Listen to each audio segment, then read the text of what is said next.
Hello বন্ধুরা, স্বাগতম সবাইকে। সুপ্রভাতের আলো ফুটতে এখনো কিছুটা সময় বাকি রয়েছে। আমরা হাওড়া স্টেশন যাব, তাই ক্যাবের জন্যে অপেক্ষা করছি। এই যে গাড়ি এসে গেছে, এবার গাড়িতে চেপে রওনা। হাওড়া স্টেশন থেকে বন্দে ভারত ট্রেনে চেপে আমরা যাব জলপাইগুড়ি, তারপর সেখান থেকে দার্জিলিং। বেশ কিছুক্ষণ অন্ধকার থাকার পরেই এবার ধীরে ধীরে আলো ফুটতে শুরু করেছে।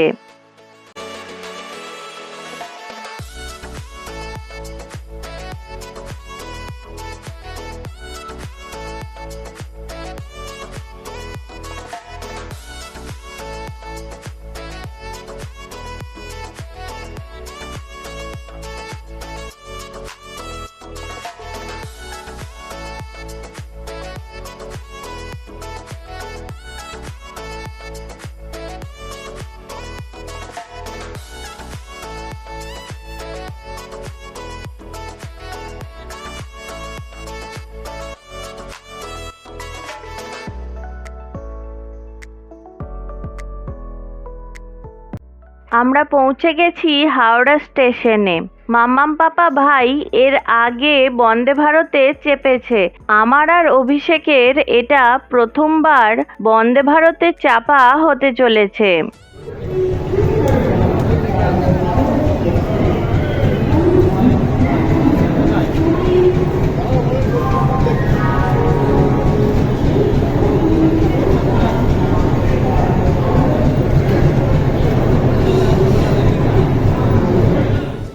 এই যে আমরা চেপে পড়েছি ট্রেনে। যদিও এখনো ট্রেন ছাড়তে বেশ কিছুক্ষণ সময় দেরি আছে। ট্রেন এবার রওনা দিয়েছে জলপাইগুড়ির পথে। আমি এই প্রথমবার সকালবেলায় দক্ষিণবঙ্গ থেকে উত্তরবঙ্গ যাচ্ছি। এর আগে প্রতিবারই আমি রাতে ট্রেনে চেপেছি আর এক্কেবারে সকালবেলায় এনজিপিতে গিয়ে মানে জলপাইগুড়িতে গিয়ে নেমেছি। এই মাত্র আমাদের জলের বোতল এবং খবরের কাগজ দিয়ে গেল। কম বেশি সকলেরই এক পাতা কি অর্ধেক পাতা পড়া হয়েছে। তখনই এলো গরম জল এবং চা তৈরির উপকরণ। কালনা গেট পেরুলো, তার মানে বর্ধমান স্টেশন আসছে। এসে পড়েছে বর্ধমান স্টেশন। আমার জীবনের প্রথম 25টা বছরের ভালো মন্দ সকল স্মৃতি ছড়িয়ে রয়েছে এই বর্ধমান শহর জুড়ে।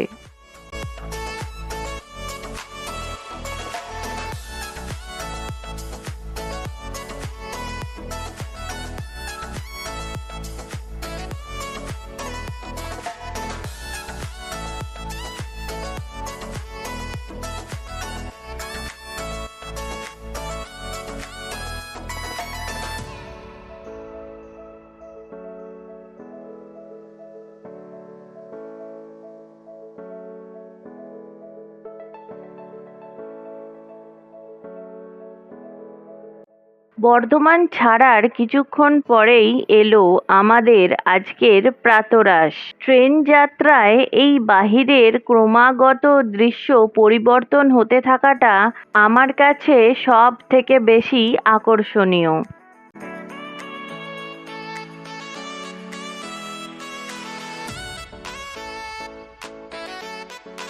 এই হলো ফারাক্কা বা Farakka barrage.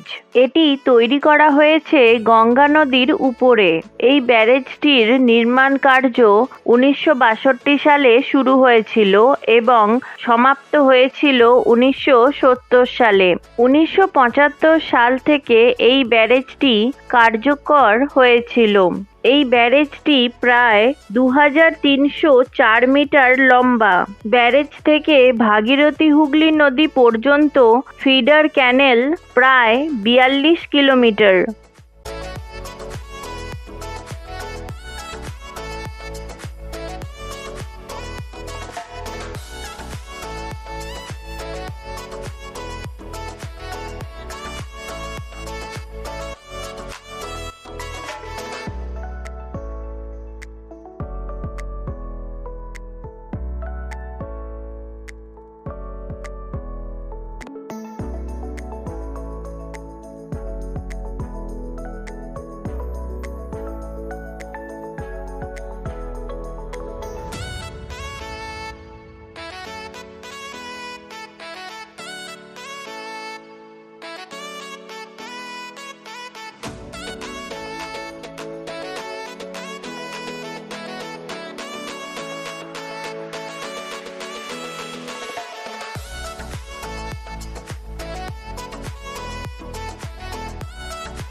Malda town station ছাড়ার পরেই আমাদের দুপুরের লাঞ্চ দিয়ে গেল। লাঞ্চে দিয়েছে জিরা রাইস, ডাল, চিকেন, আলুর তরকারি, রুটি আর আইসক্রিম, দই এবং আচারের প্যাকেট। সকলের লাঞ্চ হয়ে গেছে। ট্রেন এখন কতক্ষণে গিয়ে জলপাইগুড়ি মানে নিউ জলপাইগুড়ি রেল স্টেশনে পৌঁছায় সেটারই অপেক্ষা। পাপা এক্ষুনি বলল আমরা স্টেশনের কাছাকাছি চলে এসেছি।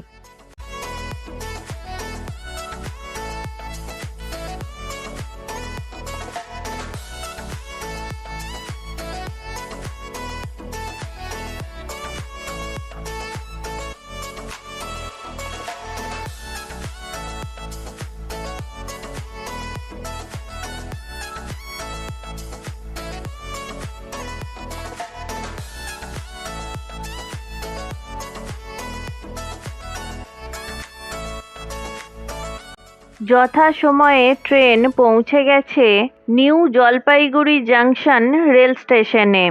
আমরাও ট্রেন থেকে নেমে পড়েছি, এসে গেছি স্টেশনের বাইরে। দার্জিলিং যাওয়ার জন্য আমাদের গাড়ি বুক করা আছে। আমরা এখন সেই গাড়িরই অপেক্ষায়।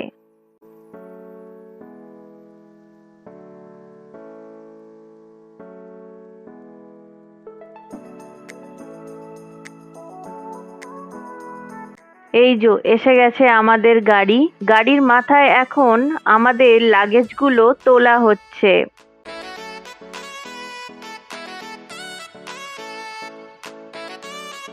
আমরা চেপে পড়েছি গাড়িতে। এবার দার্জিলিং এর পথে রওনা। মাম্মাম, পাপা, ভাই আর অভিষেকের জীবনের অনেকটা লম্বা সময় কেটেছে উত্তরবঙ্গের এই জায়গায়। তাই শিলিগুড়ি, জলপাইগুড়ি এই জায়গাগুলোর সাথে ওদের অনেকটা স্মৃতি জড়িয়ে আছে। যদিও সময়ের সাথে সাথে চারিপাশের পরিবেশ এবং প্রাকৃতিক সৌন্দর্য বদলাচ্ছে ক্রমাগত।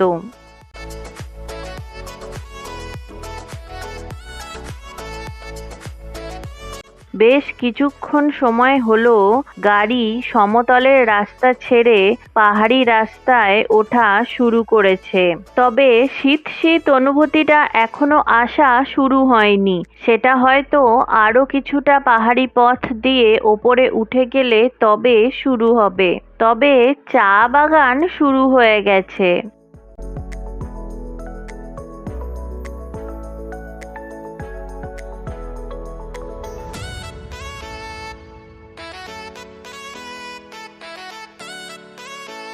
গাড়িকে এখানে কিছুক্ষণ দাঁড় করানো হয়েছে। আমরা গাড়ি থেকে নেমেছি চারিপাশের প্রাকৃতিক সৌন্দর্য উপভোগ করতে।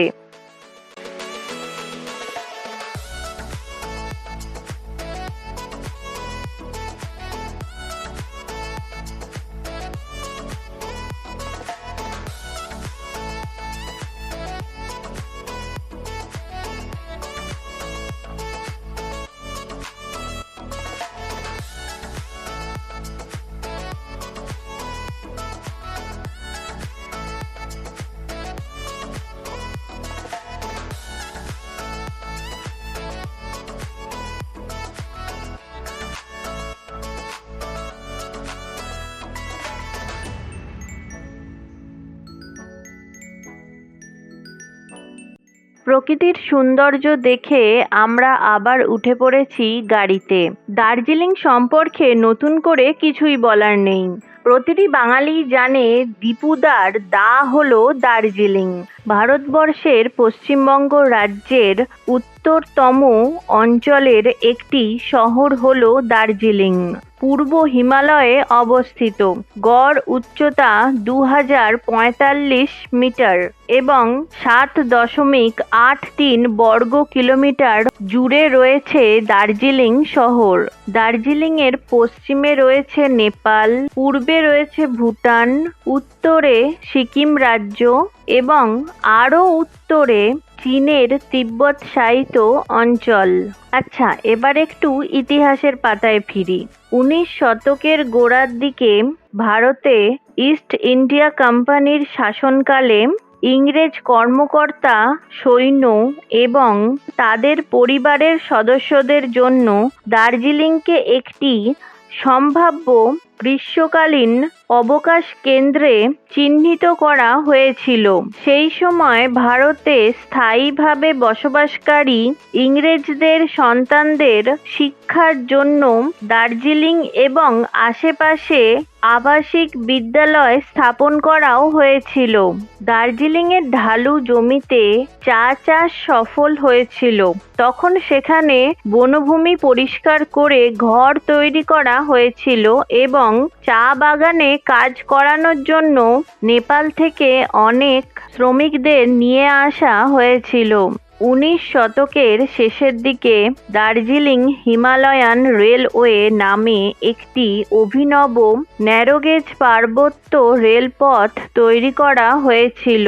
গ্রীষ্মকালীন অবকাশে বাসিন্দাদের দার্জিলিং শহরে নিয়ে আসা এবং চা রপ্তানির কাজেই এই রেলপথ সবথেকে বেশি ব্যবহৃত হতো।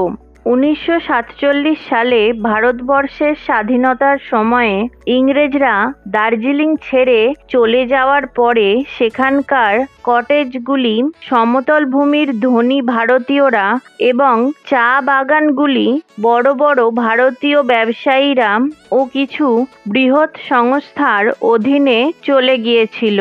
বর্তমান সময়ে চা শিল্প এবং পর্যটন শিল্পই দার্জিলিং শহরের প্রধান অর্থনৈতিক ভিত্তি।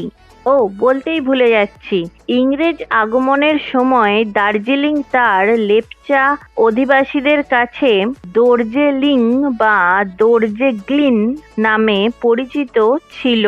এই তিব্বতী শব্দের অর্থ হল দর্জের ভূমি, অর্থাৎ দেবরাজ ইন্দ্রের বজ্র এর ভূমি। এই দুই তিব্বতী শব্দ থেকেই পরবর্তী সময়ে দার্জিলিং কথাটির উদ্ভব হয়েছে। অক্টোবর মাস থেকে ফেব্রুয়ারি মাসের মধ্যে আমরা যদি দার্জিলিং যেতাম তাহলে কাঞ্চনজঙ্ঘা পুরো পরিষ্কার দেখতে পেতাম। কিন্তু এখন চলছে এপ্রিল মাস। যদি লাকিলি আকাশ পরিষ্কার থাকে, মানে মেঘ কুয়াশা বৃষ্টি না হয়, তাহলে কাঞ্চনজঙ্ঘার দেখা পাবো, বা বলা যেতে পারে কাঞ্চনজঙ্ঘার দর্শন পাবো। তবে আকাশের অবস্থা দেখে মনে হচ্ছে আগামী 2 দিন আমরা পরিষ্কার আকাশ পাবো না। সেক্ষেত্রে মেঘ আর কুয়াশায় ঘনীভূত প্রকৃতির এক অন্য রূপ আমাদের ধরা দেবে। আমরা দার্জিলিংয়ের কাছাকাছি এসে পড়েছি, আর মাত্র কিছুক্ষণের রাস্তা বাকি।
দার্জিলিংয়ে ঢুকতে না ঢুকতেই আমরা পড়েছি একটা বিশাল জ্যামের মুখে। দেখা যাক এই জ্যামে কতক্ষণ দাঁড়িয়ে থাকতে হবে আর জ্যাম পার করতে কতক্ষণ সময় লাগবে।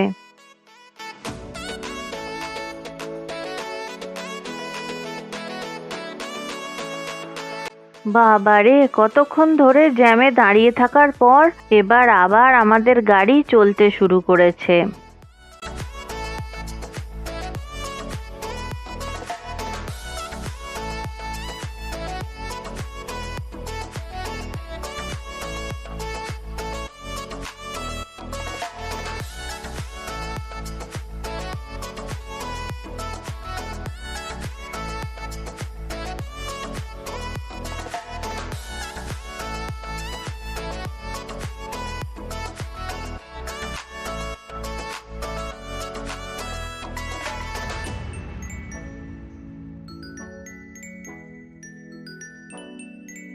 আমরা পৌঁছে গেছি হলিডে হোমে। এখন তো সন্ধ্যা হয়ে গেছে, কালকে ঘুরে দেখাচ্ছি। তবে এখন আমরা একটু বেরুবো। আমরা যাব দার্জিলিং এর মহাকাল মন্দিরে। আমি আর অভিষেক রেডি হয়ে গেছি, মাম্মাম পাপার রেডি হওয়ার অপেক্ষা করছি।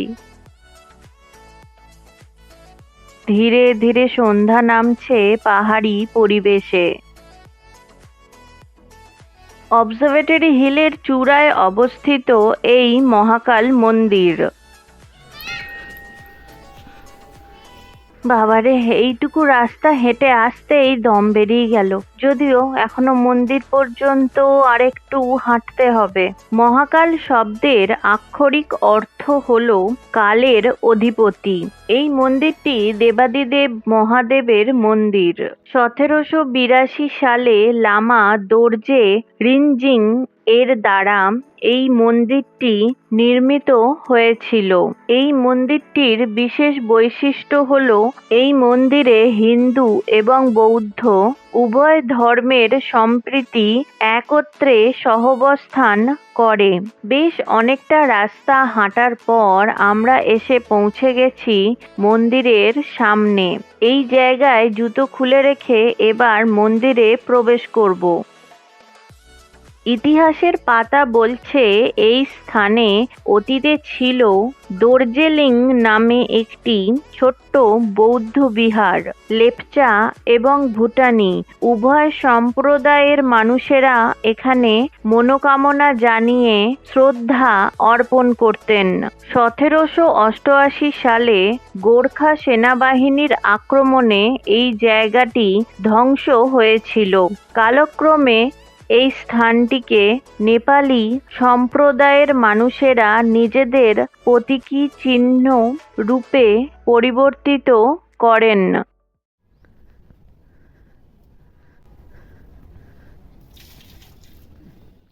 এই মহাকাল মন্দিরে রয়েছে স্বর্ণখচিত ব্রহ্মা, বিষ্ণু ও মহেশ্বরের প্রতীক। পাশেই রয়েছে গৌতম বুদ্ধের একটি মূর্তি।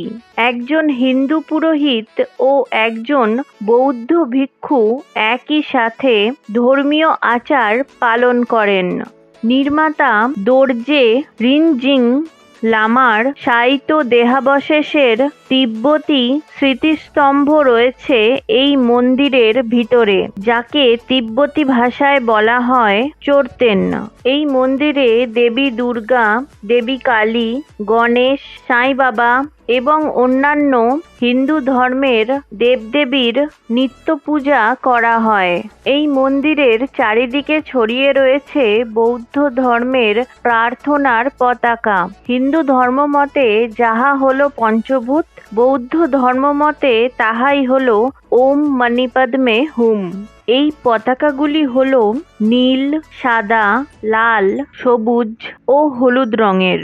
নীল রং হলো আকাশ অর্থাৎ ওম, সাদা রং হলো বায়ু অর্থাৎ মা, লাল রং হলো আগুন অর্থাৎ নি, সবুজ রং হলো জল অর্থাৎ পদ্মে এবং হলুদ রং হলো পৃথিবী অর্থাৎ হুম। আর সবটা একসঙ্গে মিলিয়ে বৌদ্ধ মহামন্ত্র ওম মণি পদ্মে হুম।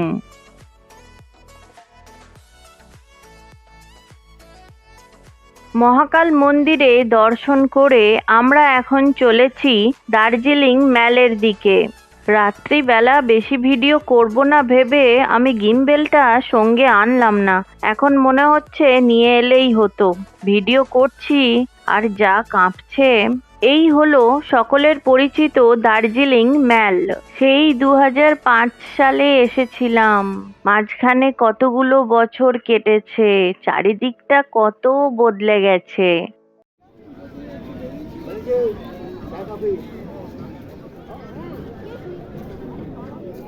আজকে তো শনিবার নয়, কালকে অ্যাডভান্স।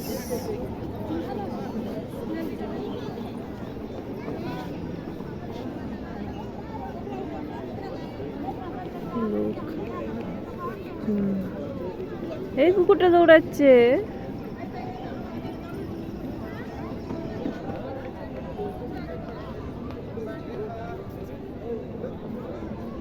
আমি কতদিন পর দার্জিলিং এলাম, আমার নিজেরই বিশ্বাস হচ্ছে না।